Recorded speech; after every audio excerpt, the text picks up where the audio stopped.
Welcome back to the Heroes of Hommlet actual play podcast. This is the third episode, and when we left off last time, we had created a small group of characters. They had been equipped. We had essentially filled out some of their background, their secondary skills, and other things using the DMG, and we were pretty much ready to start our adventure. So just as a quick recap, there's a playlist, and episode 0, episode 1, or episode 0.5, I believe I called it, are in there. And just to reiterate, this podcast's purpose, or the YouTube channel's purpose, is to develop enough actual play content in order to produce an audio drama podcast. So we will be very light on the narrative in this and kind of very heavy on the rules, combat, interaction, dice rolling, which will result in a verbose log that we can go ahead and use to actually do our audio drama. That being said, I needed a little bit of ambience, so we'll throw on a little bit of tavern music as our story begins in a place called the Electrum Eel in the city of Verbabank. And so, some history or some lore on the Greyhawk region. Verbabank is a city that's referred to in the Temple of Elemental Evil, kind of as the big city, the big brother, the northern brother to the humble village of Hommlet. And so 3 of our characters find themselves here in Verbabank at a inn and tavern called the Electrum Eel. And the Electrum Eel is, and this guide here is, this is an older guide to the city of Verbabank. It's written by a guy named Bainesfinger here. It's probably got uploaded via a 2800 baud modem to an AOL forum somewhere in 2003. But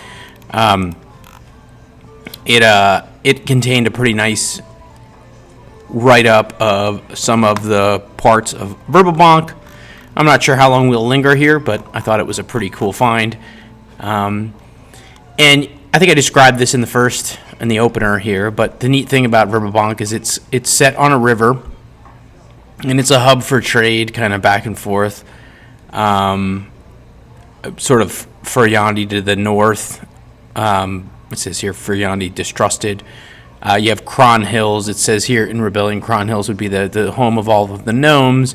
So it's sort of like a little bit of a hub in some of the spokes in the area. It's also a place where this is actually a pretty high percentage of gnomes. So you have a good deal of humans, but you have some gnomes and some elves and some other folks. So, and it's very much a trading city. So our party find themselves here at this place called the Electric Eel, or the Electrum Eel. Sorry, it's electric. I don't know why I can't type in here. And so it describes a number of inns and so on and so forth. But we're going to say that they're at this place called the Electrum Eel. And our characters, our ranger, our dwarf, and our halfling, they know each other, and they have a previous relationship, and typically they meet up once a month for a friendly exchange. And the reason being is that Finn, who's our ranger, he spends a lot of time around the river, a little bit south of the river, living the ranger life. He mentored himself under a ranger from the gnarly forest, and so he's typically going to come into Verbabank maybe once a month to trade in order to get supplies for living on the land that he can't really make out there. So metal goods, salt, those kinds of things. But he'll typically bring back a number of rabbit pelts or wild mushrooms of various potency, rare herbs, occasionally coin. If he has a skirmish with some demi-humans, or monstrous humans as they're called sometimes. So, but he makes it a date once a month to come in and see Garl and Balding Pot, who are a pair of traitors, former roguish types, thieves. Garl, so that's Finn. Garl was actually a furrier and a trapper. If you remember, we rolled this as his background. However, he was caught along with his group of trappers by Finn. So the way they know each other is that Finn sort of drove off this band of trappers. He kind of showed Garl the error of his ways. Hey, killing all these animals in the forest is one thing, but hey, I'm a ranger and I take care of this place. And if you want to kill an animal, no big deal, but you should be killing it and eating it. You shouldn't just be performing beaver genocide on the river. It's no good. Stop doing it. You're going down the wrong path. And so a few of the other folks in that enclave of trappers didn't take too well to that, but Garl kind of saw the error of his ways. He had just fallen in with those folks, and he wasn't going to. He wasn't. He's a dwarf. He's new to have him here as neutral good. So it wasn't like he wanted to become a scourge of the land. So anyway, they kind of started up a friendly relationship. And I actually did write some background here. Grab my sheets.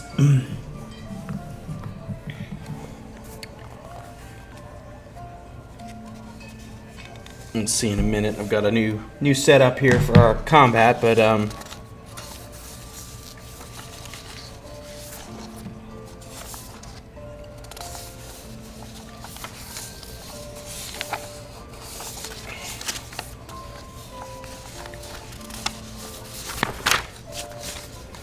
actually I can go ahead and this is pretty cool. I'll go ahead and switch to this new view real quick. As cool as PDFs are. We'll go ahead and get this new view up, which is I got another overhead here, which should help us with right. Well, apparently it's going to help us with apparently we're upside down, so let me fix that first. Riveting theater here, I know. Let's see.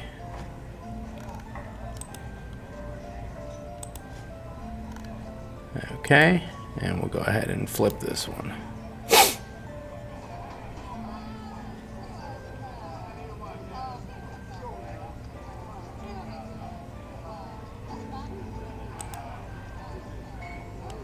Okay, and all right, the world is now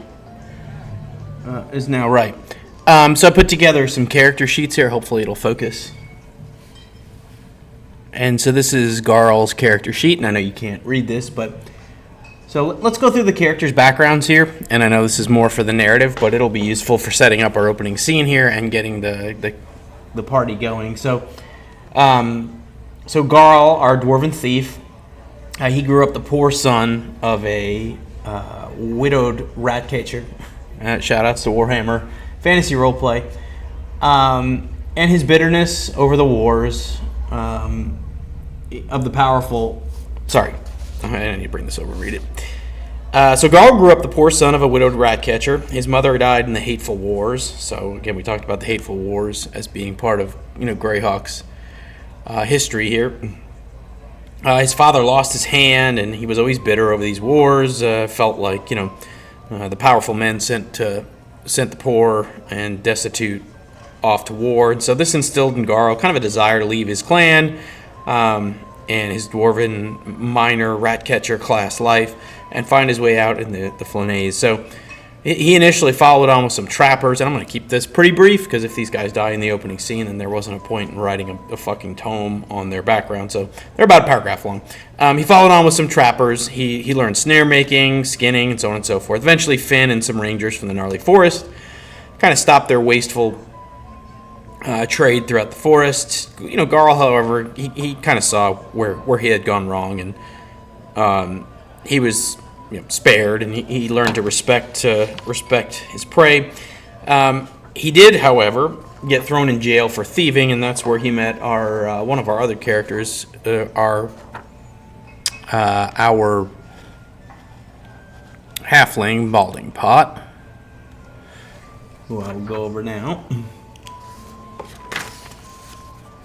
And here's old Baldy.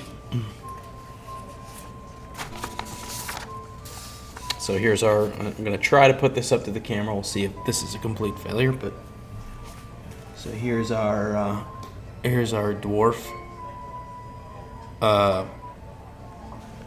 And check out its awesome array of weaponry there that I drew in pencil. Okay, so Balding Pot, a little bit of a different animal. He was forced to leave his village near the Lort Mills for angering the sheriff. That's yet to be revealed why he actually pissed off the local sheriff. But anyway, he took off and he left for the city. He initially took some work as a riverman and a cook. He wasn't a very good cook. He had a knack for fishing, so but he got used to life near the river. And in turn and in time, he learned the art, as thieves like to call it. And eventually, he was caught selling a stolen candelabra. So he had to do a little bit of time in the pokey. In jail, he met Garl. Garl was thrown in the clink for brawling in a bar. So eventually they got out, and they decided that getting thrown in the Verbabank jail was not a fun time for all kinds of reasons. But they had found that there was enough pirating and smuggling happening off the river here in Verbabank that they could go ahead and kind of steal from pirates and smugglers, and those folks wouldn't call the constabulary over. Crooks don't call the cops. So eventually they saved up enough money that they were able to get a cart and a mule, and they're a little bit more legitimate now in that they'll go ahead and take that cart, and they'll go kind of north and south of the river, not too far, but a few days' journey, to trade with their cart. So and if there's an opportunistic heist to take part in the meantime, then no problem. All right, so and then back to Finn here. Yeah, I think I kind of regaled Finn's background, but he's an independent ranger who patrols now a range kind of on the western edge of the gnarly forest, and I'll show a map in a second. And he kind of northwest, up to Verbabank, and then maybe south, over south, but still a little bit north of Hommlet. He doesn't really hang around Hommlet a whole lot, but his mentor recently retired and left for the Bright Desert. He had met Garl while he was chastising and chasing off some fur trappers, as we said, and some of them didn't take the warning well. Garl was shown the unintended consequences of fur trapping. He was remorseful, and they kind of hit it off, and now they're pals, friends at least, acquaintances. So he showed him how to make a living just trading the high road. And though, Finn, normally a ranger, he travels and camps alone, he does have a network of friends, humans, demi-humans, and even the occasional animal throughout, the greater Verbabank area, the Lord Mills, Cron Hills, even up into Furyandi. So typical kind of ranger lifestyle, hashtag ranger lifestyle. And so that is Finn. So those are our three characters. And as I said, they are, let me see here. They are currently in Verbabank. And they're hanging out at the Electra Meal. And it's late. It's late at night. And I'm going to say it's month end. And this is typically when they go and trade. So they're drinking and eating, and Garl and Balding Pot have some lantern oil, some salt, some ink, and some metal goods that Finn kind of needed, and he traded them a bag of mushrooms. They're sharing a meal, gossiping. Oftentimes they'll go ahead and or at least Finn will, camp in or near Verbabank, and then they'll go ahead and go out on a mercantile run if they're both kind of going in the same direction. So that's kind of where our story begins.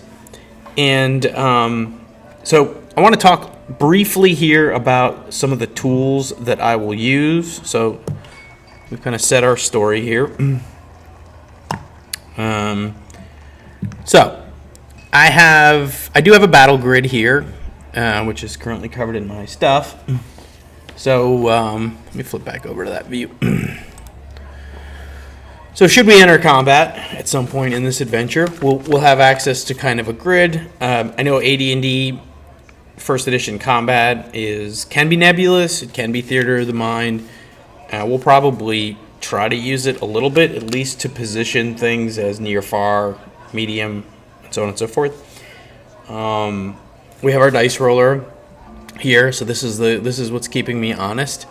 I have a number of tools to go ahead and make decisions when I don't think there's something the players would obviously do, or for example, if I just need a name, I have tables from like Maze Rats. If you're not familiar with Maze Rats, it's one of these kind of, I call it like maybe a micro light or a super light RPG from Ben Milton, I believe, and it's got great tables. I also have a copy of Sandbox Generator here. I highly recommend, and if I ever figure out how to use YouTube, I'll put links to these things so you can go buy these people's stuff.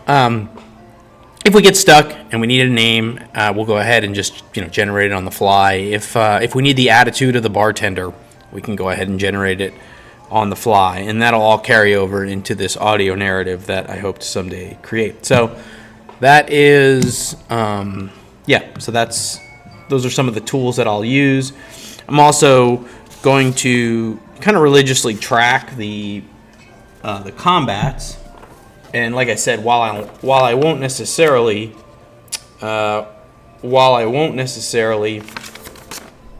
tease out every roll on the audio narrative, I think that can be a little bit slow. We'll at least have kind of a log of what happened in the combat, right? So, it'll all actually tie back to what we do here on the YouTube channel. So that should be interesting. All right, so I have our character sheets. I have our random generators. We're in Verbobank. For many years I couldn't figure out how to actually pronounce Verbobank. We used to call it Verbobank. Verbobank. Anyway, I've played through this module, the Temple of Elemental Evil, several times. The most recent time was with Pathfinder beta, and we had a hell of a time just trying to pronounce everything correctly. So, all right. Last but not least, I have a clipboard too, which is awesome, which means this whole thing is legitimate, since any document placed on a clipboard becomes the word of an omnipotent God. All right, so we'll put this here on our clipboard. I guess one last set of tools that are perhaps of interest to this audience, for the two people actually watching this. I mentioned the DM's Adventurer's Log, one of my favorite products ever. Gives you a really cool party tracker sheet, and so I love these forms. So I'll make pretty heavy use of these forms here. The other thing that I'll use quite extensively is the Dungeon Master's Adventure Toolkit, which was written by Aaron Alston, and it has buku forms, including things like the Adventure Outline, which lets you track a number of things, events, flow, NPCs encountered, all that stuff. So we'll have all of that, pen, paper, pencil, and literally pencils. Pencils, here's proof. I'm gonna write things in pencil. All right, so let's switch back to our narrative here. Okay, so here we are in the Electrum Eel, and the night is winding down, and our three compatriots have had a couple of drinks. They've had a meal. They've exchanged goods. Finn had run out of salt. He had traded them some salted venison, and had run out of ways to smoke and preserve meats. And as they emerge from the Electrum Eel into the streets, their plan is to head down to the stables where their mule is. Let's randomly determine the mule's name, just because we haven't rolled any dice. Let's see here.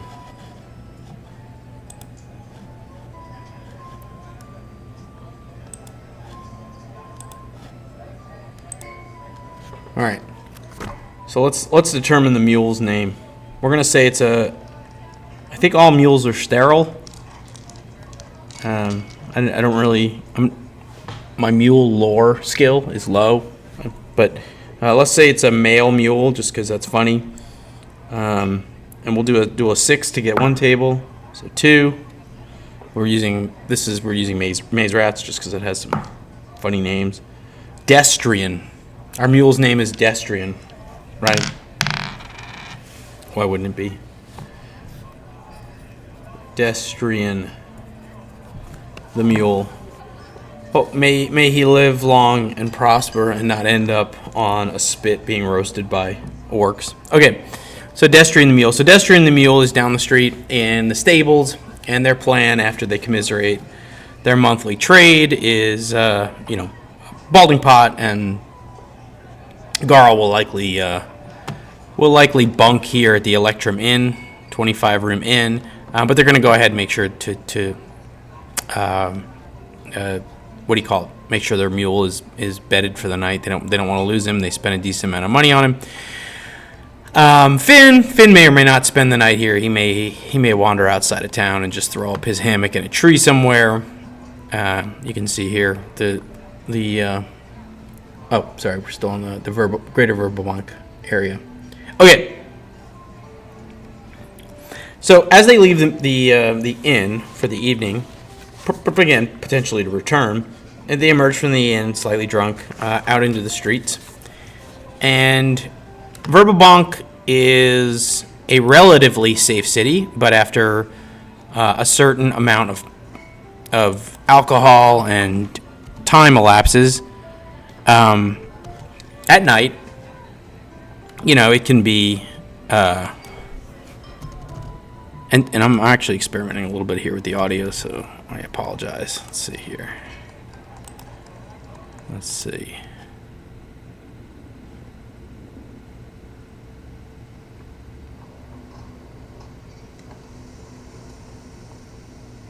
All right, so they emerge out onto the cobblestone streets of Verbalbank. It's dark. Let's say it's about 11 at night.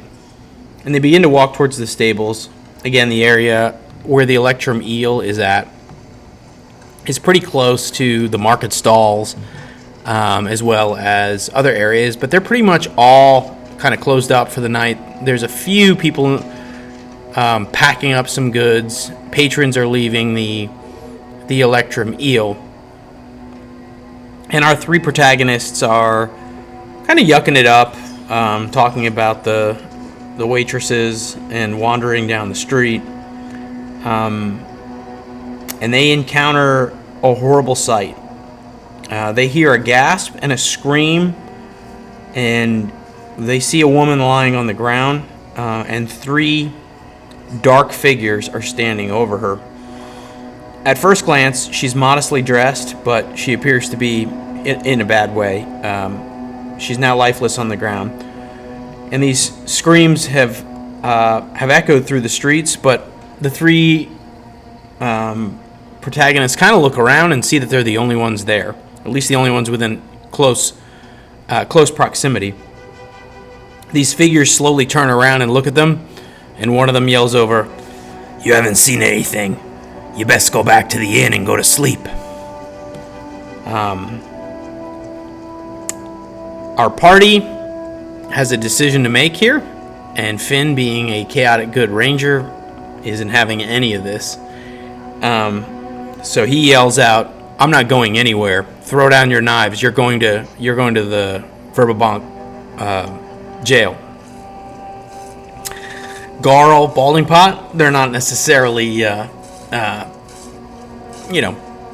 heroic at this point, but they're willing to go along with their ranger friend at this point, as this brigand, or these three brigands, are brandishing knives. So I'm going to rule here that there is no surprise as the DM, but we are going to go ahead and we're going to enter combat, and we are going to roll for initiative here. All right, so I'm going to switch to our combat map.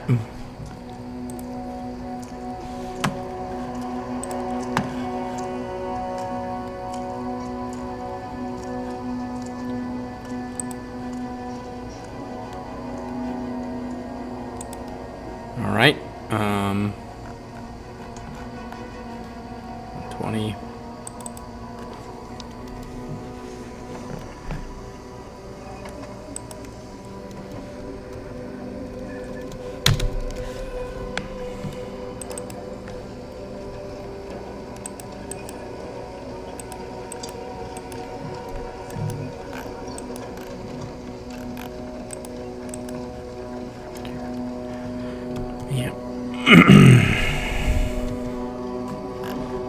Huge fan of this PDF program here that I can't use at all. Let's see, comment.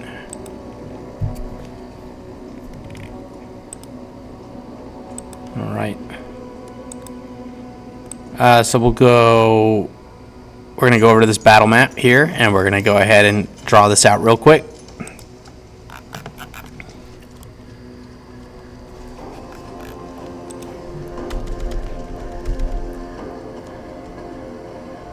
As our combat music begins to build here.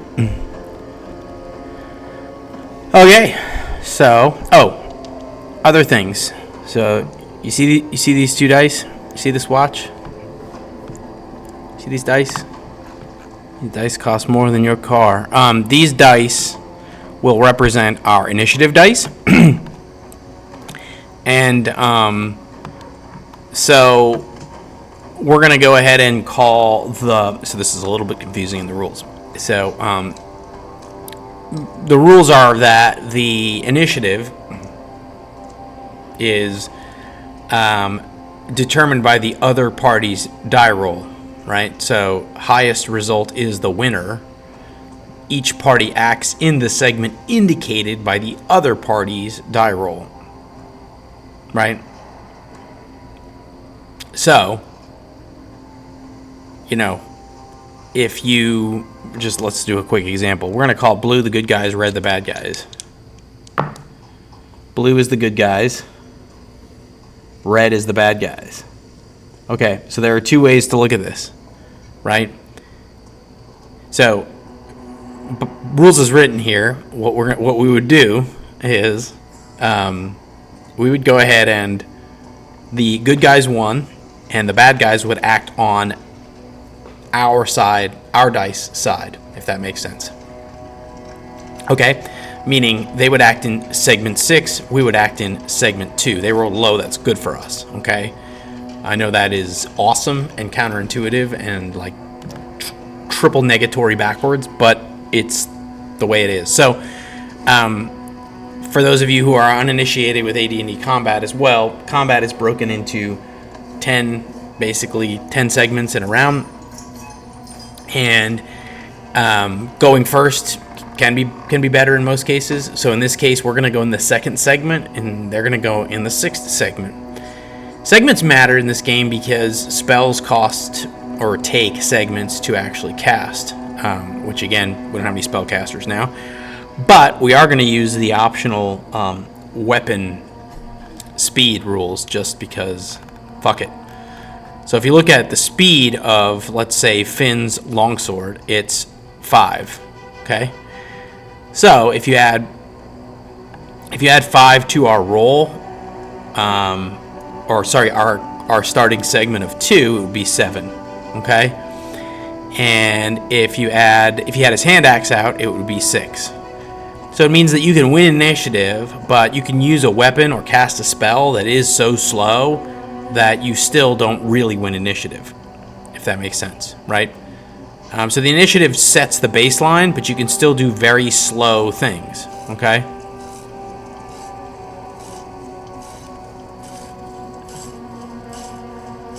It's saying here other than spells which take effect. I guess I need to decide this now. All right.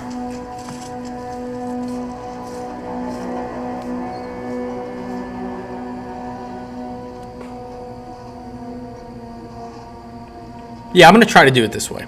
I'm going to try to do it. Now, I know there's another rule that says weapon speed only happens if you are actually acting on the same segment, right? Me and you are dueling off. We're both on segment 5, and I have a dagger. I go first, right?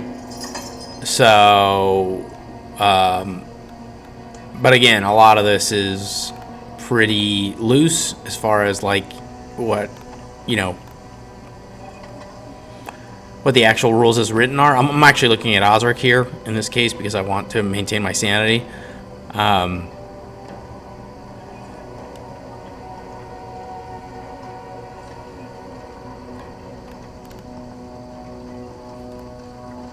Yeah, so basically what it's saying here is that rules as written, the weapon speed makes no difference, which seems silly.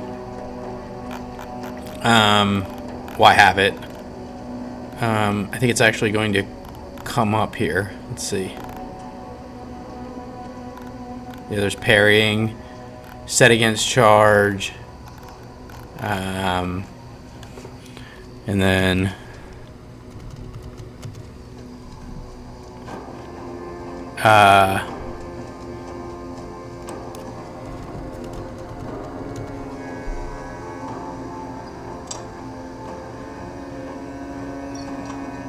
all right, well, yeah, it doesn't come up at all here as it doesn't come up at all here as in Osric anyway. So anyway, what I'm referring to here, I know this combat is riveting, but just since we are doing here, let me switch back over to my big view. The first combat's going to be a rough fucking ride here, so hold on tight. So if you look at the weapons table, okay, there's a quote-unquote speed factor, okay? This is what I'm referring to. I'm sorry if I didn't make that clear. So I'm referring to a speed factor. I don't know what's called on this thing. Speed, okay. And so this speed factor appears to be, at least from the look of this, smaller and more nimble weapons have a low speed factor. In this case, a fist or open hand is the fastest at 1. And something large and unwieldy, like an all pike, or a, what's the daddy? Yeah, 13 was the slowest one, right? So, so these are estimations at how clumsy the weapon essentially is. I realize we're back in the tavern. Our fight didn't start, and we're so drunk here that we had to go back in the tavern for we had to take 7 shots of Goldschlager just to fucking comprehend speed factor. Okay, so speed factor here, and let me see if Osric mentions speed factor at all, or if they're just like no.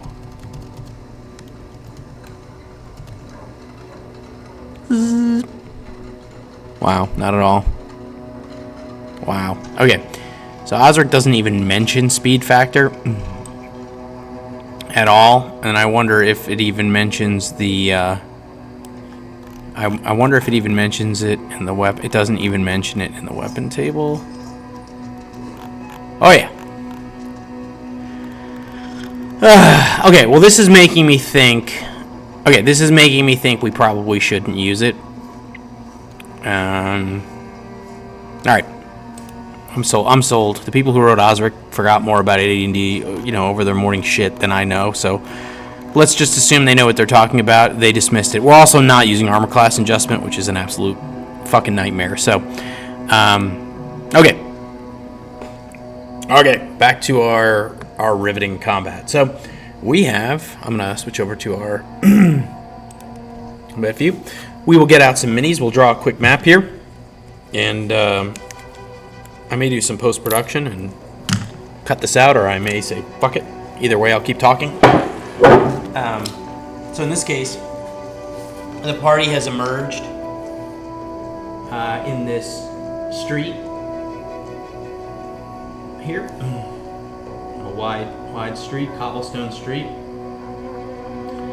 And there are a number of buildings. And there are also some alleys. And we're actually gonna use 5-foot squares here. So in AD&D, an inch is considered like 10 feet. And again, will likely not be super accurate with our movement, mostly because AD&D, despite them, wanting to sell Ralph Hartham minis at the time, wasn't really that interested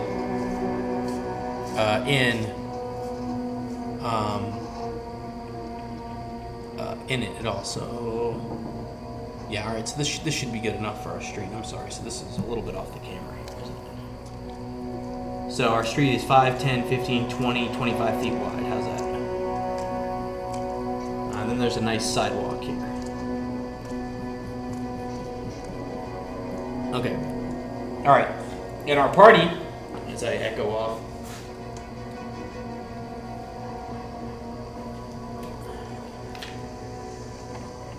has stumbled upon this awful scene here.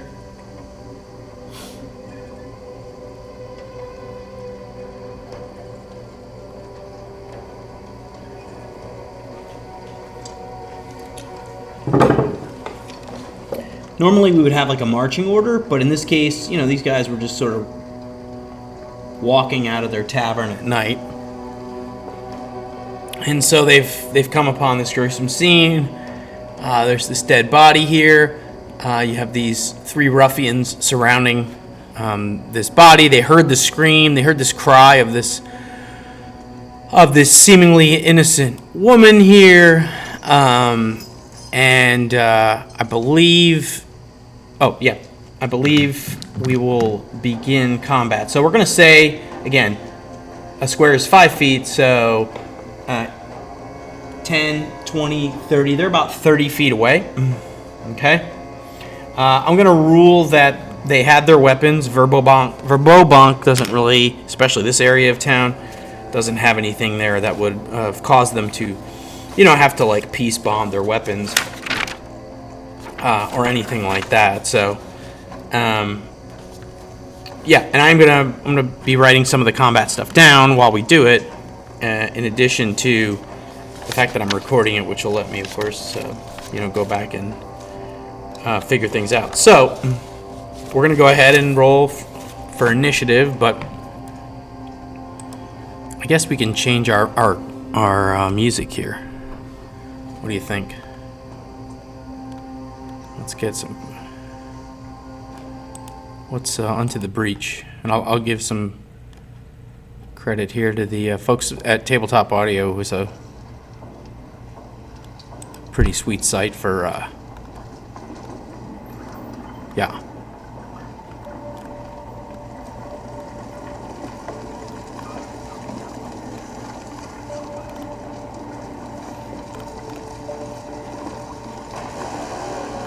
All right. Oh, we got a Inception.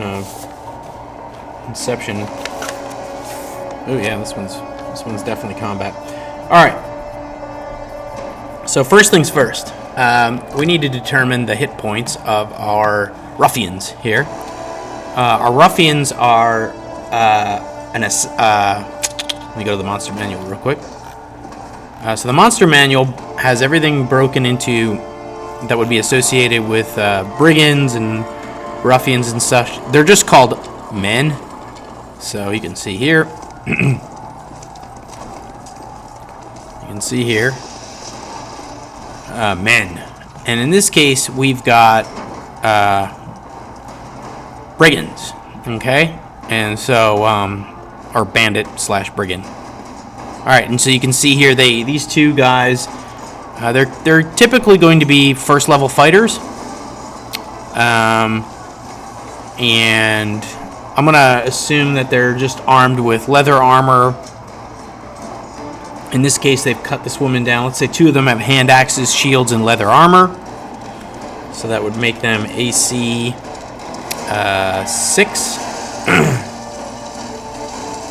And hand axes do 1d6. They do hand axes do 1d6, and then leather and a shield would give them AC 7. And so they will be led by this dark hooded figure here. And that figure will, in fact, be a second level thief. He is. I was going to make him an assassin, but I don't really feel like it. So he also will have. He will have an AC of 7 due to a dexterity bonus and leather armor. And he is armed with a dagger. But he has the ability to backstab. Okay. And I will rule that nobody really has like a strength bonus or anything like that. And so these are a little bit different in that because they're men and they have like class levels, their hit dice are actually different. You can see here. A brigand has 1 to 6 hit points. Doesn't have the normal D8, right? And you can see here, for example, a buccaneer, 1 to 6 hit points. Dervish, 1 to 6 hit points. Merchants, pilgrims, etc. So it's convenient, however, that the thief is a second level character, so he's going to have 2d6 hit points. So the second level thief has 6 hit points. And brigand on the bottom of the screen, we'll call him brigand 1. He has 3 hit points, and the other one has 5 hit points. So brigands have 3 and 5 hit points, respectively. Okay. All right. Moment of truth. We're going to enter combat here. So we're going to roll for initiative. So again, blue, good guys. Red, bad guys. All right. So in this case, the bad guys got the drop. Now, we would normally declare intentions, I guess. It doesn't really make a lot of sense when I'm the sole arbiter of things. I kind of know what everybody's going to do anyway. So besides maybe spells where it does matter, we'll just go ahead and do their stuff on their initiative. So in this case, if spells were here, I would be going on the 5th segment, right? And they're going to go on the 4th segment. So all that really matters here is they're going to go before me. But again, if I was casting a spell, it might matter. So, who knows? Maybe we'll never cast a spell in the entire Temple of Elemental Leap. Okay, so these guys got the drop on us, which is unfortunate. Which makes sense. Our party's drunk. They're rolling out of this tavern here, and they're just completely caught off guard here. So the speed here in this case in D&D or in AD&D, I should say, speed is a little bit different in that you have I have a cheat sheet here. Your speed really isn't dependent on your race or the length of your legs or how stubby you are or whether you have gout. It's actually based on your encumbrance for the most part. And our guys are all basically lightly encumbered or normal. It's normal, heavy, very heavy, and encumbered. 35, 70, 105 pounds or greater than 105 pounds. These brigands over here are also lightly encumbered. And you can see here what Osric does is it just like cheat sheets it down to the armor you're wearing, right? The armor will cap your move rate, right? So you can see here leather, you're capped at 120, 120 feet. If you're wearing relatively heavy armor like plate mail, plate would be 60 feet. So it's really more about your armor than about your whether or not you're an Olympic sprinter or not. Okay, so if we go and look at combat, we can see that we have a few, and again, this combat's going to take a little bit longer because we're going to actually use it as a learning experience, or I'm going to fuck everything up and everybody can yell at me in the comments, but I'm going to try to run this combat and sort of talk it out and then make sure that we did things correctly. So, as far as combat goes, 120,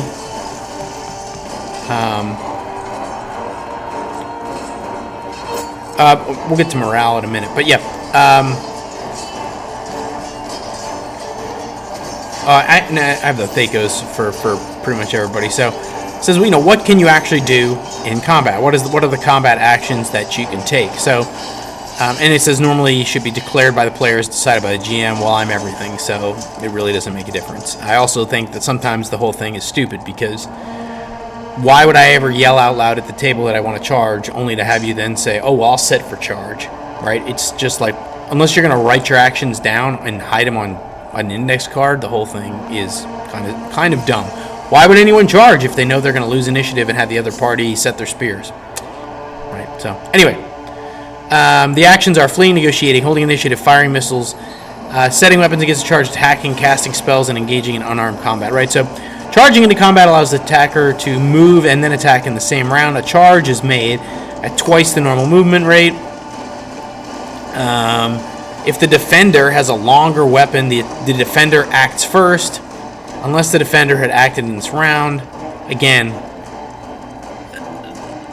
like, what's the point of winning initiative if you're going to charge and just get stabbed by a spear?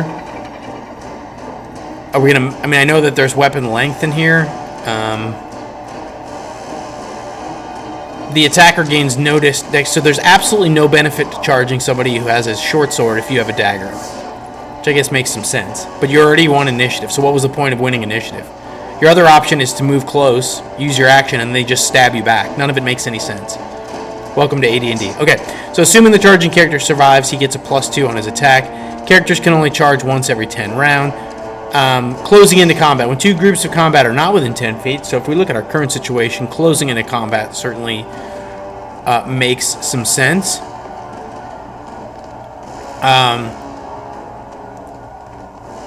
So this is interesting.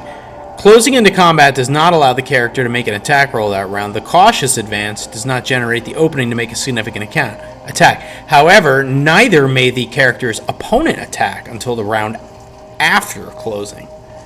So that's interesting. So these brigands, for example, could close on us, okay? And then we just can't attack them. We just can't, like, they're just invulnerable when we go. When we go, they're just invulnerable. And then you can flee. Or you can make a melee attack. But you can't make a melee attack if somebody closed into combat with you. Does that make sense? No, not at all, but that's the rules. Okay. Well, I think actually what these guys would do is the assassin would absolutely throw his dagger. Okay? So he's going to do a missile attack. Okay. And this actually makes sense because, or it's good for him, because he can't make a missile attack once they get into... Once they get into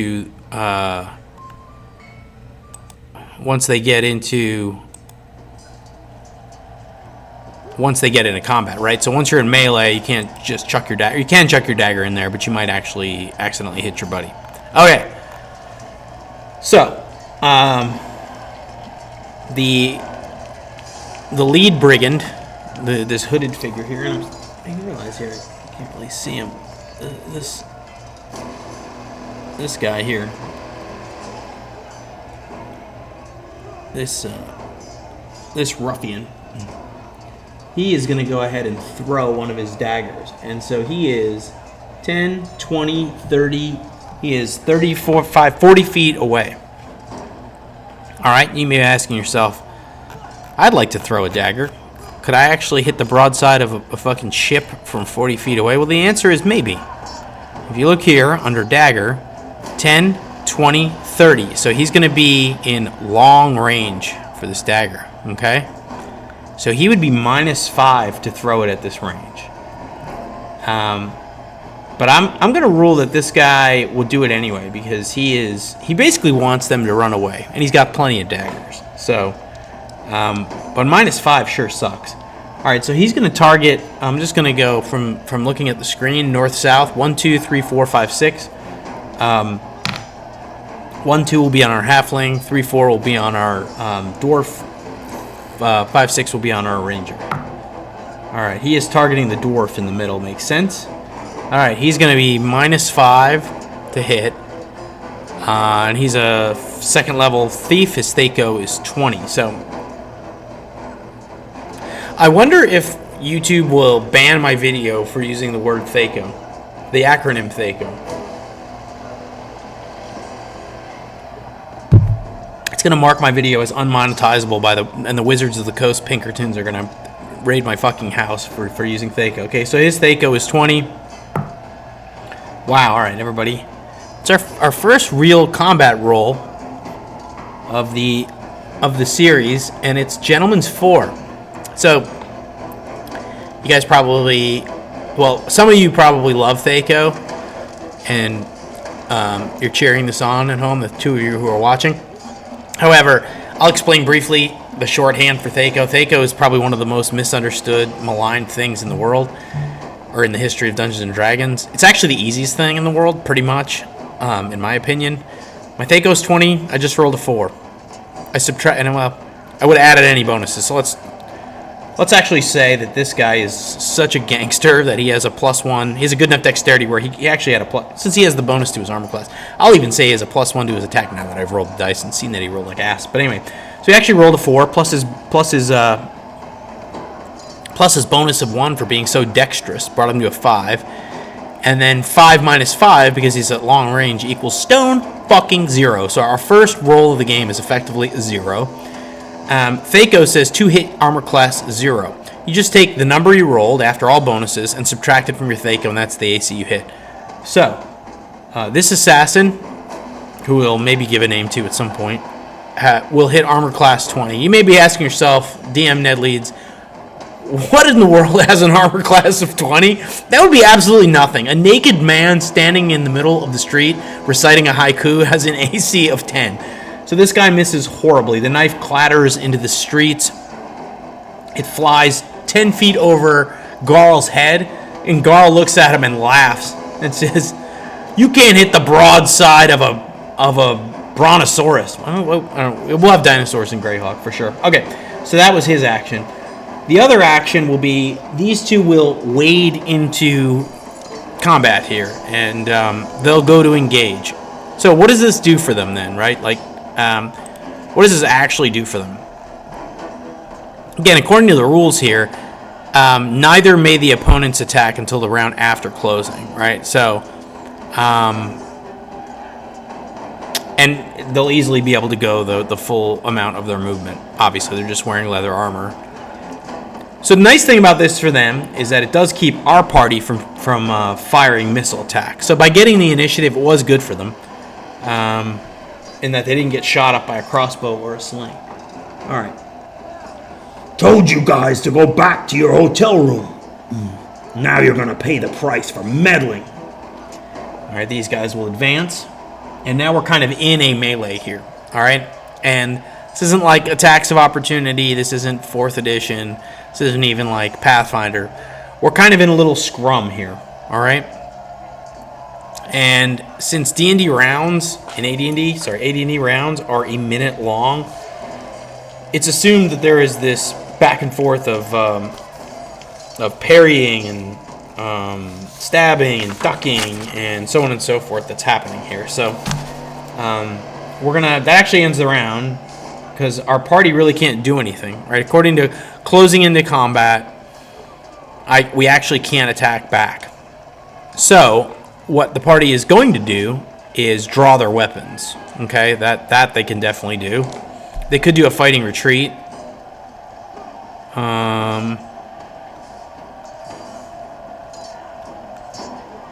Yeah, I'm not down for that. Yeah, and so like you wouldn't.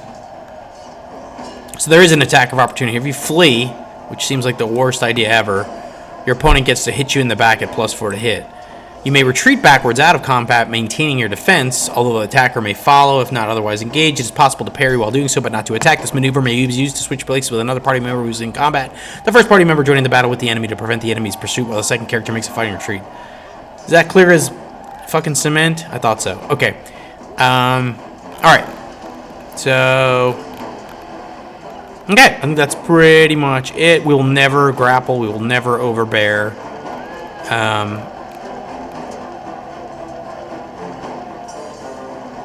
Yeah, there's parrying. Never going to do that. Rear attack, +2. So we can kind of, maybe adjust here and sneak around. Prone, +4. We're not going to two-weapon fight just now. Yep. Okay. Very good. All right, so our brigands... so we're going to roll initiative for the second round.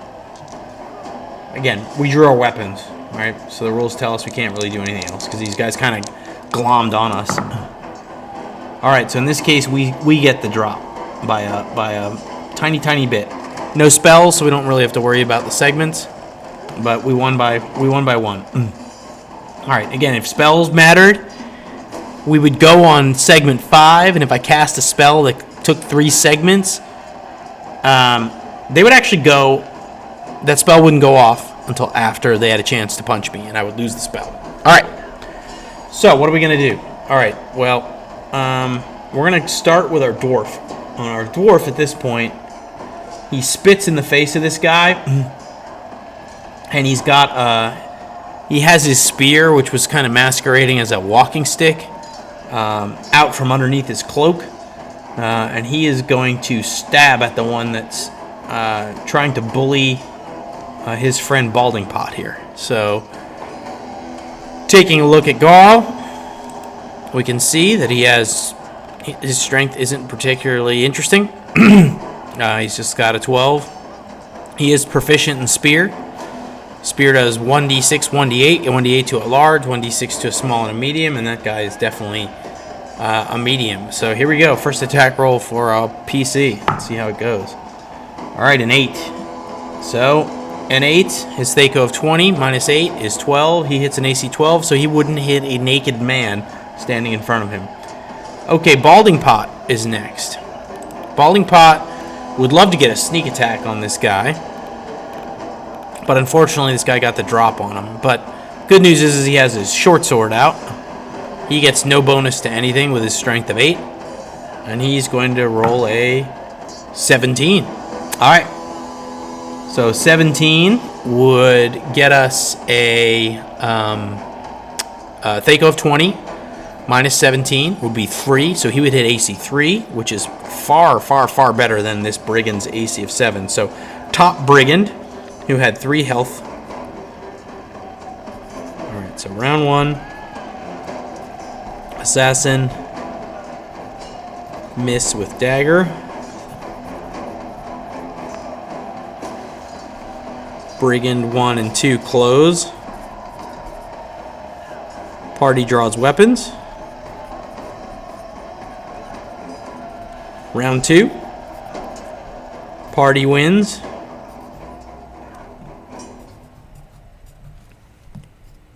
Garl miss spear.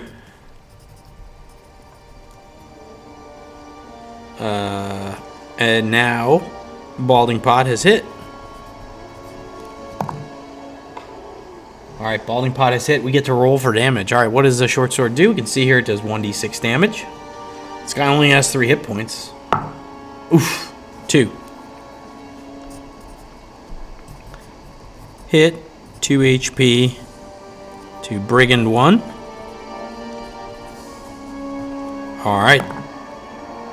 Last but not least is Finn. So I'm gonna rule here that he's kind of engaged with this other brigand. And Finn has gotten his longsword out. Finn actually does have a hit bonus, so he's got a +1 to hit. This guy, however, is not considered giant class, so he doesn't get to add his damage here. So let's go ahead and roll.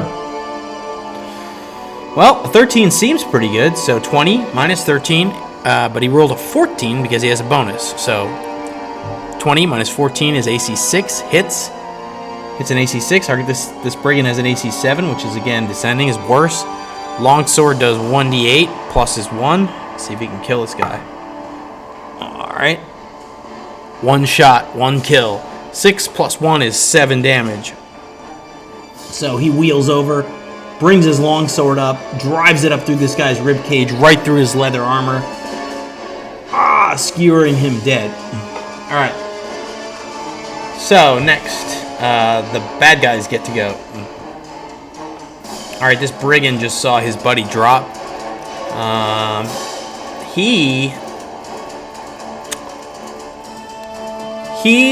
He's still in it to win it. The dwarf running his mouth is pissing him off. He's gonna go ahead and wheel over and swing his hand axe at the dwarf. That's a 20. That'll hit. So 20s in AD&D don't do anything special. They don't crit. Nothing special about them. So 20 minus his Thaco of 20 does hit stone armor class 0. All right, hand axe does 1d6 for a mere 1. All right. So Finn hit, did 7 damage, I guess. Kill Brigand 2. Garl. Then the party went. So Brigand hits Garl. Hit Garl for 1. For 1 meager damage. So Garl, on my sheet here. He's down to 9 hit points. So Garl is able to get his spear up inside and at least slow down the hand axe's descent, and it turns sideways and he gets cacked with the blunt edge of it. Alright, so what is our assassin going to do? So, our assassin, he just saw one of his guys go down. The halfling had just stabbed his other guy. I think he's not in this thing to prove a point. He is going to run his full movement. So he gets to choose the following combat action, which is flee from combat, and that's your full top speed. Okay? So Matt, again, keep in mind this thing's a minute of just stab, block, While this is all happening, this guy, he's gonna fucking beat it. And because he's wearing leather armor, he's gonna move at about 120 feet. So let me hit Garl for 1. Assassin, run. So he's gonna get 120 feet away. So he's gonna run way down the street. He's gonna duck down an alley.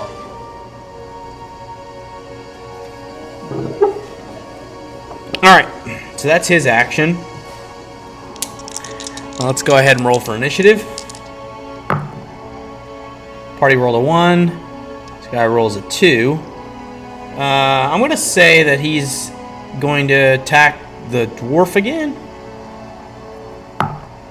With an 8. 8, so Thaco. 20 minus 8 is 12. He misses. Alright.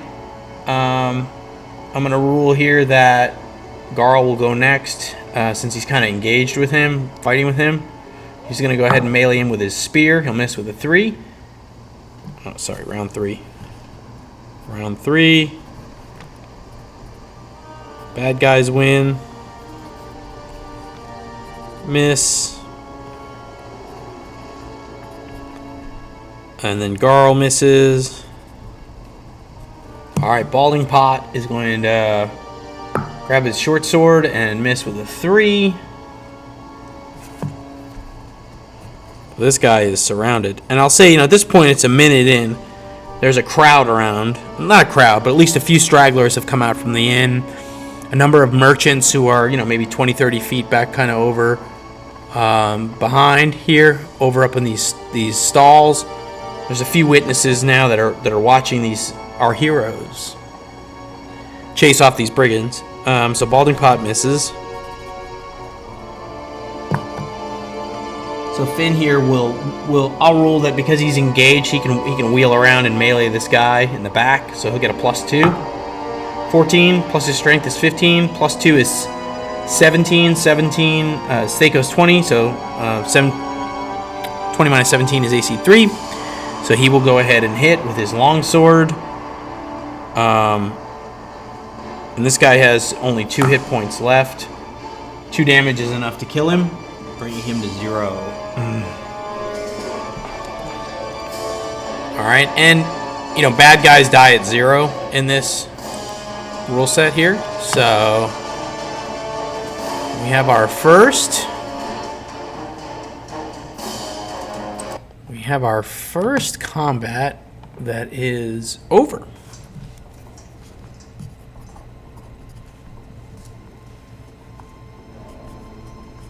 And Finn certainly looks like the hero of the day here, as he's killed both these brigands.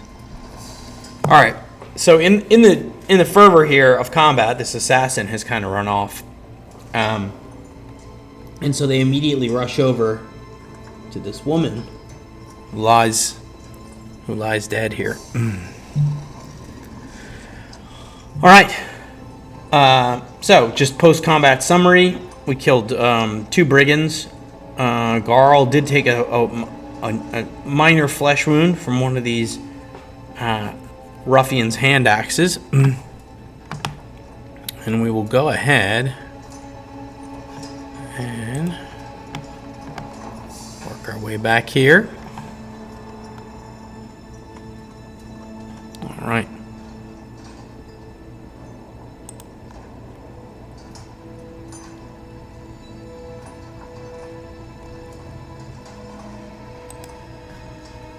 Okay, so let's get back to the narrative here. So what's really happening? We've got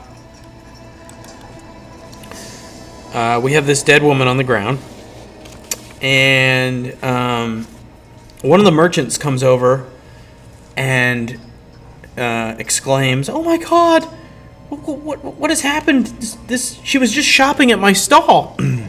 And Finn asks, "Who is she?" And the woman says, "I believe she's a member of the Church of St. Cuthbert." They roll the woman over. They look. She has several gaping wounds in her abdomen. She's bled out on the cobblestone streets here. They look for signs of breathing. She's clearly dead. So this woman who runs a basket weaving stall has come over, as well as the proprietor from the Electrum Eel, whose name is, let's see here. This person's name will be,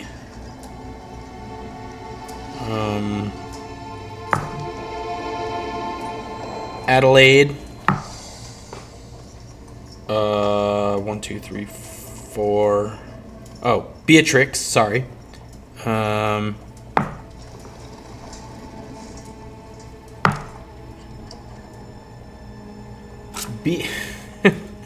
Beatrix Digworthy. Alright, so let's add that. Beatrix Digworthy. Electrum Eel, proprietor. She's now run over with some rags and cloths and water and realizes that, this isn't going to do anything. And she says, "Oh my God, it's the canoness." And they all kind of look at each other, and the woman who runs the basket stall says, yes, that's it. Look at her brooch." And so they kind of like pull out from underneath her shirt. They see that she has a holy symbol around her neck, and in fact, it is the holy symbol.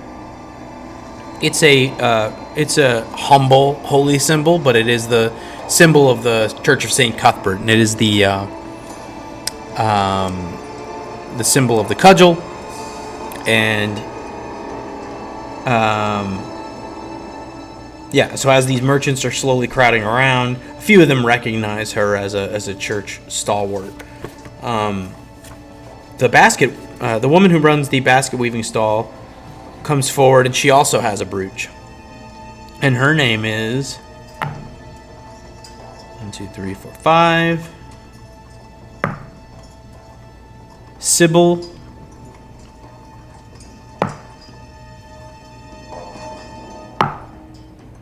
Sybil Gimble.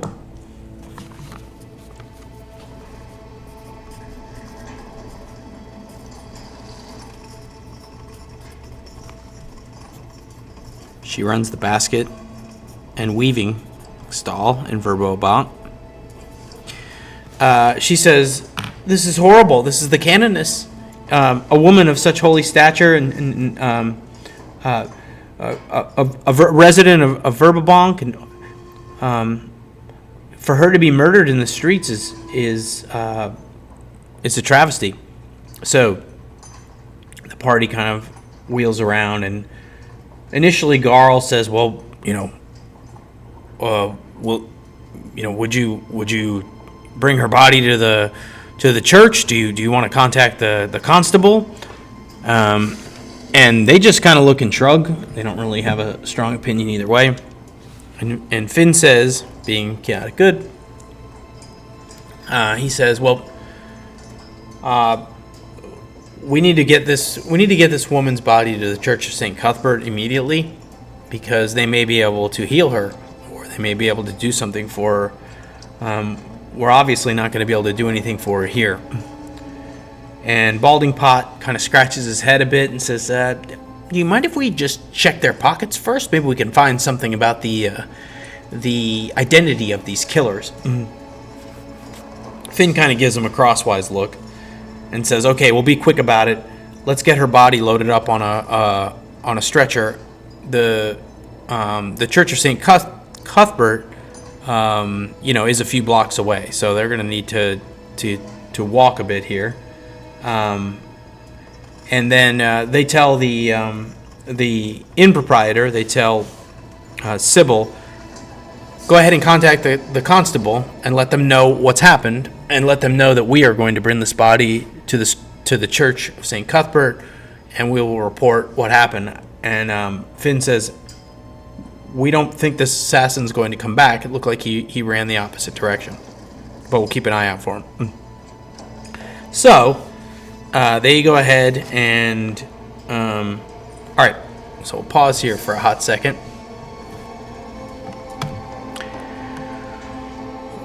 The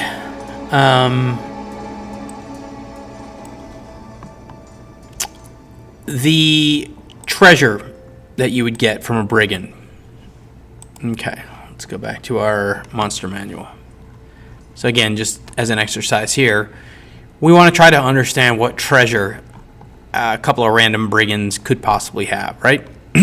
So we know these are just generic brigands, and it's saying individuals M and then A in layer. So you might be asking yourself, what the heck does M mean? M. Well, there are a couple places where treasure types are referenced. That's a manticore, by the way. That's a griffin, by the way. That's a purple worm, by the way. That's a couple of people just getting the business end of a purple worm. I think that's a carrion crawler down there also. That's a pixie. There's a spider. What an awesome book. Okay, here's Gen Con, in case you missed it. Okay. Some god tier art from I believe that's Dave Sutherland. So the monster manual provides us with a treasure table. Kind of a shortcut here. So this came out obviously earlier than this came out a little bit earlier than the Dungeon Master's Guide. So let's just double check that treasure type M in the DMG is the same. I believe it is, but I don't have the treasure type tables memorized as of yet. Okay, so the treasure, I believe it's going to be random generation of treasure.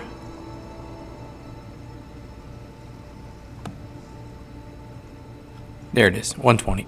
All right. So let's go down to about 120. So if we look at treasure types, okay. Oh, God.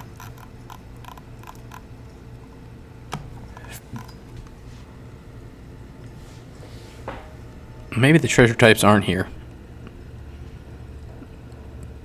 There's a snake staff for sure. All right, I'm gonna look in the. Maybe it's in one of the indexes in the tables. And you can see why you would want a paper copy of this fucking tome, because you want to bookmark the fuck out of it. All right, so let's look here. T. You may be wondering what that is. Gen Con again. Nice. Okay. So T is for treasure. Treasure is treasure 120 to 125. Okay, we found no treasure tables there at all. Nothing. Not a single one. Okay. Here are some other random tables in the back, and we also don't have any. We don't have any treasure tables back there in the DMG. We do have a survey, which is awesome. Yeah, so I'm not sure, based on this, if the treasure tables are actually here, or if they are strictly in the monster manual. I thought they were updated in here. But maybe that isn't the case. Okay. Sorry, I know you're all gonna fucking throw up watching that thing scroll by. Yeah, I don't really see anything in here that would lead me to think it's in here. Let's double check Osric. And just make sure that I'm not over awarding or under awarding treasure, which this will become like second nature to me after my 20,000th combat. This will become like second nature to me. Okay.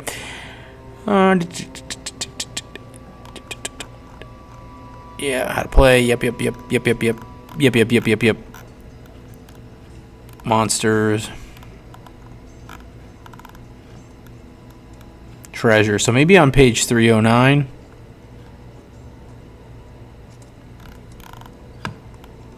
Could be. All right.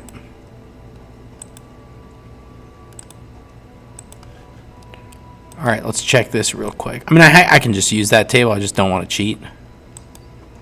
309. Okay.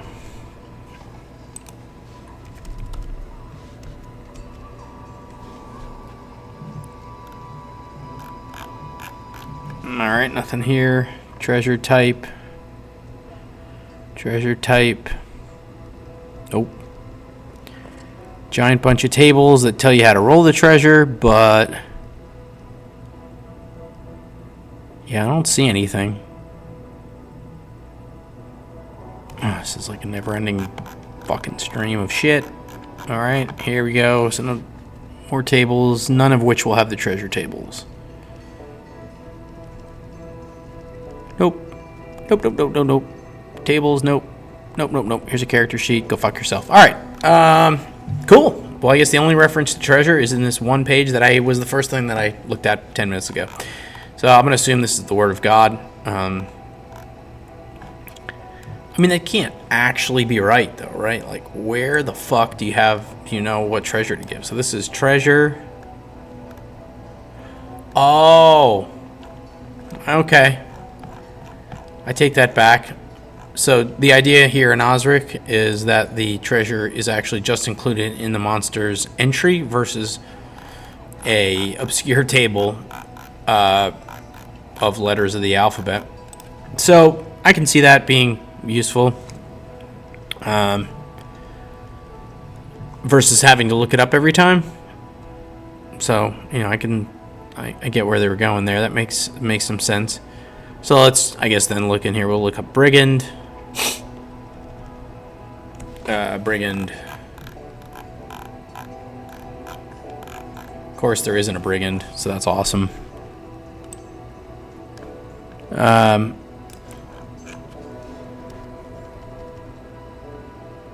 Oh, men 190. Great.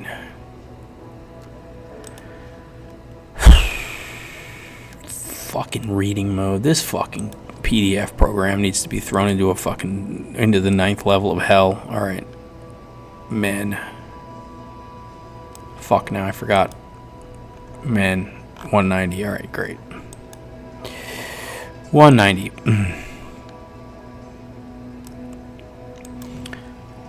So, oh my god, please page down. Okay. Some random encounter tables. So here's our Brigand, which was not under B, but instead under M, and then under B. Because reasons. Alright. All right, so the last 15 minutes of your life that you've absolutely incinerated watching me go back and forth to make sure that I didn't over or under award gold has resulted in me confirming that an individual brigand has 2d4 gold, which I believe was exactly what we saw here. So, congratulations if you made it this far. The economy of Greyhawk will not fall victim to inflation and because of us awarding too much gold. All right, so each one had 2d4 gold. All this to satisfy Balding Pot's need to enrich himself. All right, so the first one, 3 plus 1. So the first one had a hefty 4 gold. Oh God. The first one had a hefty 4 gold. The second one had a hefty 3 plus 3. 4. Sorry, I dropped a die. Truly riveting fan fiction here. So a total of 10 gold. So Balding Pot quickly scavenges up the 10 gold. All of which was done by the book. All of which was in line with the rules. And so, just to beat this horse to death with a maul, the reason I'm so anal about the gold is that in this particular version of the game, the gold is going to directly translate into experience points for the party.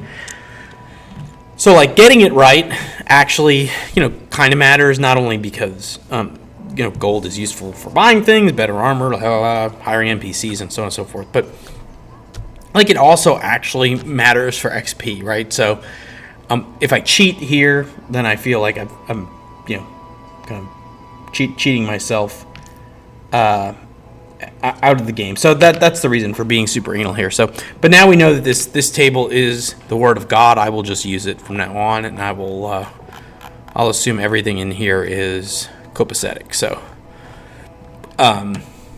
yeah.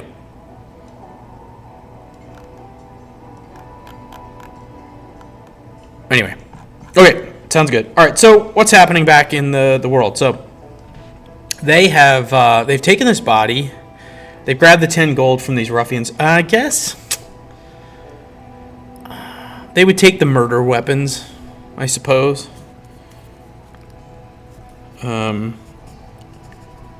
So there were 2 hand axes. Hand axe times 2. Contrary to the way the minis look, they didn't actually have shields. I'm going to say there's no way they would not strip these men naked for their leather armor. They're not, the murder hobo in them is not quite that engorged yet. And so they decide to bring her to the Church of St. Cuthbert. So a brisk walk through town at night won't result in any random encounters. And they will... they will be greeted. So they go to the Church of St. Cuthbert, which is one of the more common religions in Verbalbank. We have Farlagen, who's represented, as well as some of the gnome deities, given the big gnome population. So it's very, very late. So they're kind of expecting the church to be somewhat uninhabited. 10 GP, 2 hand axes. Okay. They knock for a while. It takes a bit. And a man answers the door. 24 years old. Male, about 5'9". Just about 168 pounds. And he answers the door with a little bit of alarm.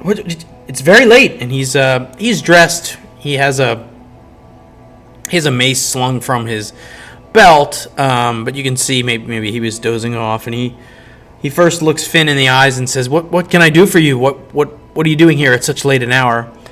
And Finn says, "I have terrible news. I'm not of your faith. However, one who does worship the cudgel. We found her attacked in the streets over by the dockside, and I'm afraid that she has died at the hands of assassins. And he takes a big gulp of air and looks back, and he said, "Come in," and they rush in with the body, and there are several other acolytes kind of around, like cleaning the church. It's a large building with a bunch of pews and various symbols to St. Cuthbert, and he looks over and says, "Are you sure? Are you sure she's dead?" And he looks down at her, and as they lay her out on the floor, it's pretty obvious that she's dead. Blood soaks her, her modest clothing, and he says, "I need to get the canon in residence. This is above my state here in the church. I'm just an acolyte." He says, "Hold on," and he kind of runs off, and they're kind of all looking at each other, and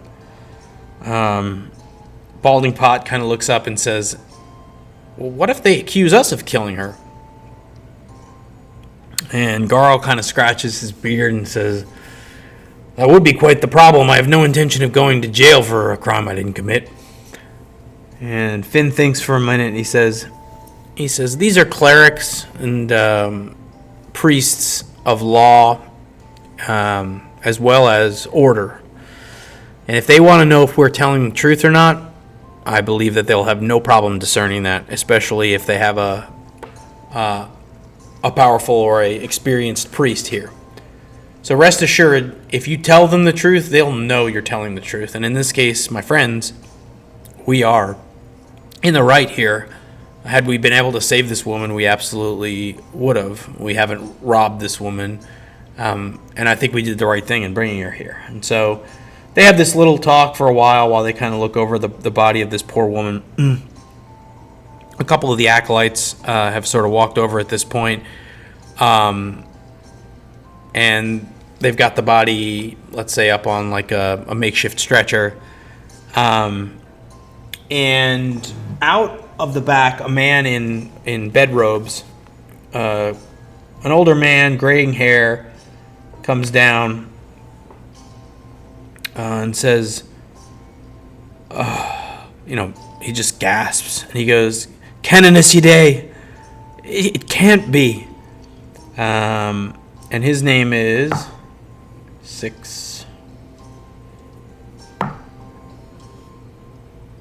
Waverly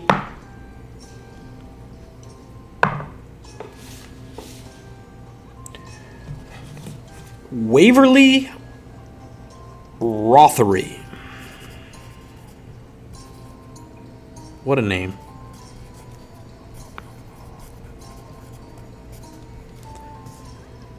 So he is the St. Cuthbert. I'll just say he's one of the high priests there.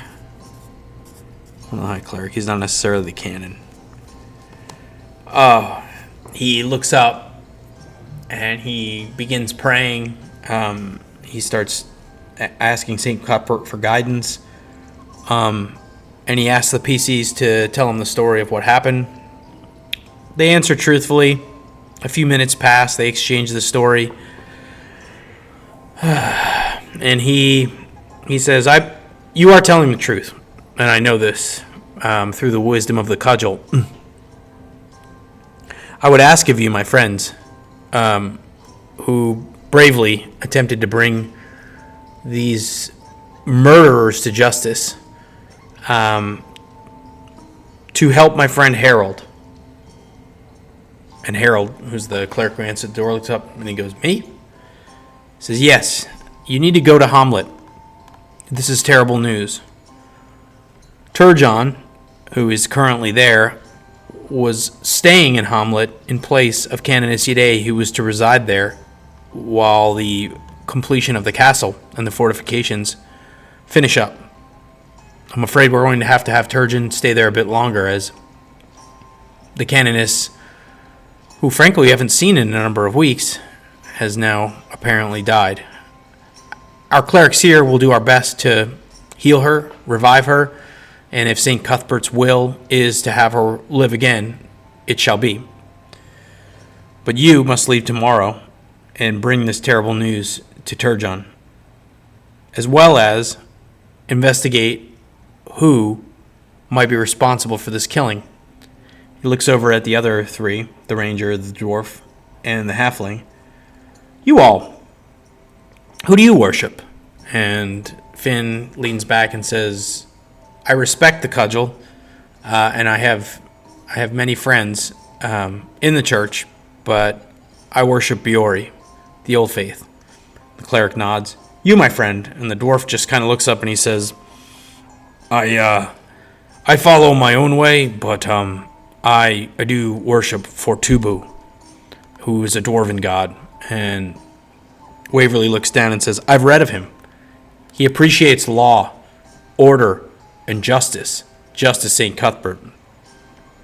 You, my friend, and he points over to the halfling.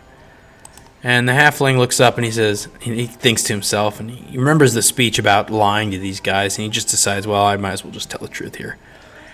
And he says, I say a prayer to Farlangan every now and then, as I'm often on the road on my mercantile business. And the priest just nods, and he says, good.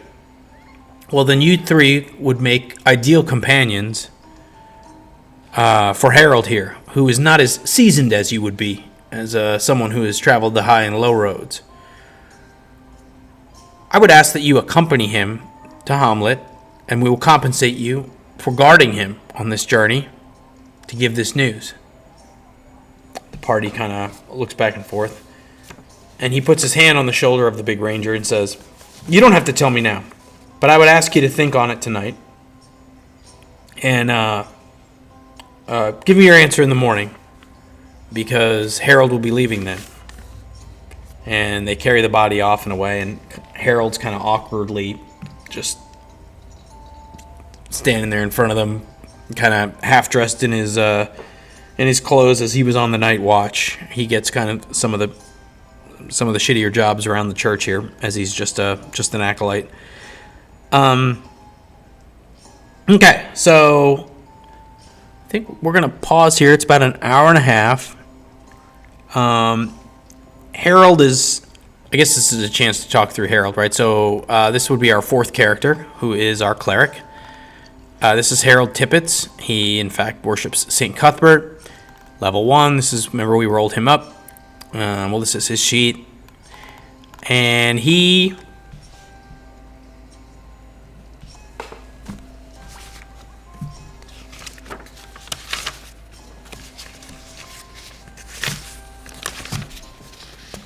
also has his own background.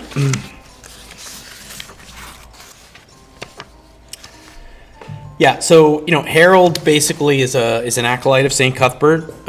He was stationed here in the Church of St. Cuthbert after losing his family in a war. So he was orphaned, and he grew up in the church. He does love the church. He is not the most charismatic guy in the world, so his upbringing has kind of left him a bit cold and uncaring. So he's very devout, but he has grown up healthy and wise, obviously with his wisdom and his constitution here. So, and he will follow the orders of his superior. So that being said, he isn't particularly interested in wandering through the woods alone. So I'm going to go ahead and make a reaction roll with the PCs to see exactly how well this might go. And I have a few options here in my I have some notes here. Basically, the core thing that they would want to have happen here would be for the group to accompany Harold to Hommlet to inform Turgeon that he's going to be stuck there a bit longer because the canoness has died.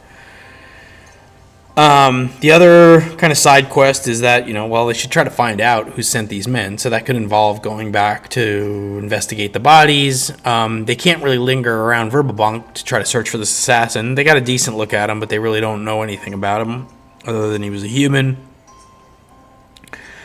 And I'm going to rule that with a good reaction, the church will also contract them as a merchant house, or as like a bunch of merchants, as Balding Pot told him, to actually bring Turgeon some supplies. So that that contract to bring supplies from Verbobank to Hommlet for the church down there would pay 50 GP now and then 50 more on arrival. So they do have a cart and a mule and could actually get that work.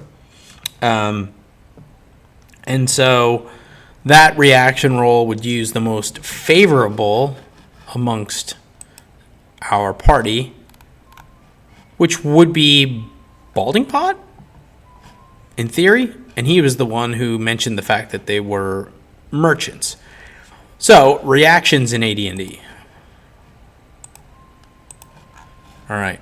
So, reactions in AD&D are a little bit different than something like Basic. Basic just uses a 2d6. Reactions in AD&D usually are couched in the context of either like hiring a henchman. So, if you hire a henchman, your charisma and the reaction of those henchmen can be enhanced, so they'll remain more loyal because they get along with you.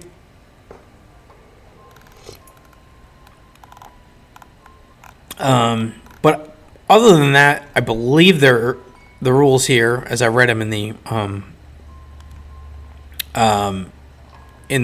DM's guide, are pretty loose.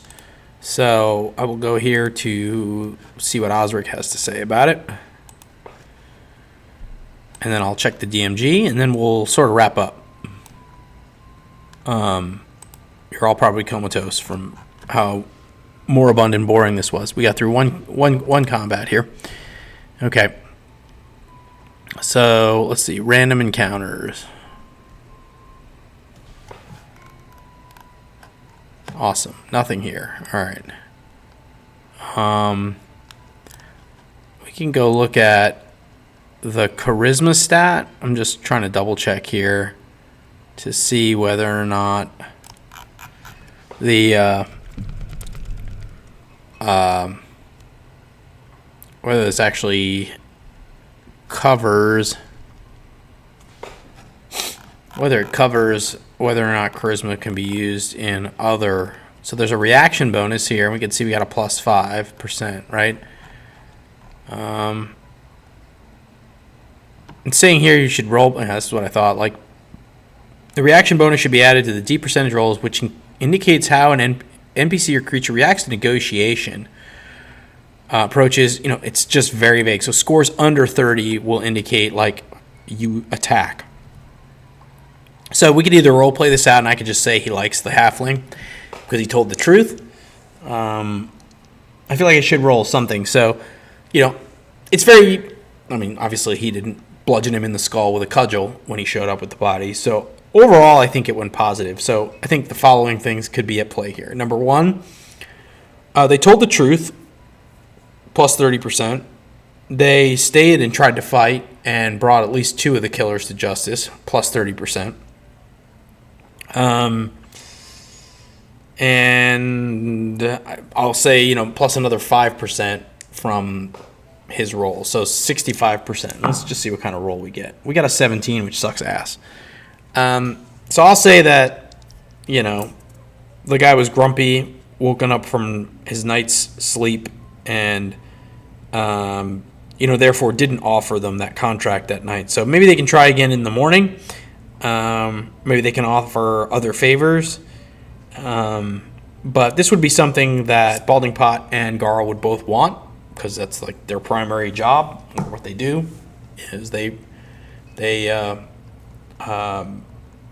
run this cart back and forth. So for them, if they can get, a decent deal out of this, I guess they wouldn't know that it's 100 gold right away, but they would know that it would be something significant. Maybe they can ask Harold in the morning when they go to meet up, assuming they want to do this.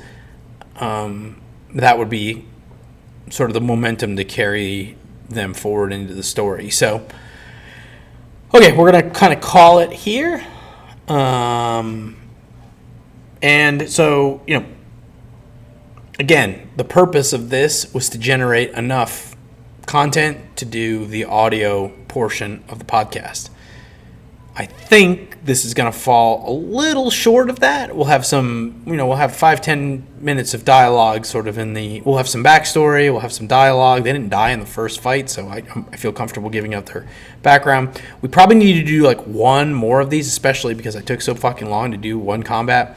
We need to do one more of these in order to generate enough content to really get 30-35 minutes of like audio drama out of it. So we'll kind of call this part 0, part 1. Part 2 will start in the morning when the party chooses whether or not they wish to embark on this journey to Hommlet, with which they will, because spoiler alert, like we have to have a story. So they'll bring along Harold, and as I mentioned, like we're slowly gonna, we have 6 characters that we already know about from the previous 2 sessions, so we're gonna kind of add them into the story as it makes sense. So in this case, now we have Harold. It's just a matter of whether or not they can impress upon the Church of St. Cuthbert that they're trustworthy enough that they should be allowed to take the supplies along with Harold down to Hommlet, which would be good for them. It'd be some gold. They get some money, maybe XP, and maybe they could pick up that route as part of their career path as merchants, because there's no looming temple of all-encompassing darkness that also awaits them. So, okay, well, thanks again for joining, and I will probably try to do this about once a week. I may do another one right quick just because I want to get enough content to start working on the audio portion. So, thank you all for watching, and take care.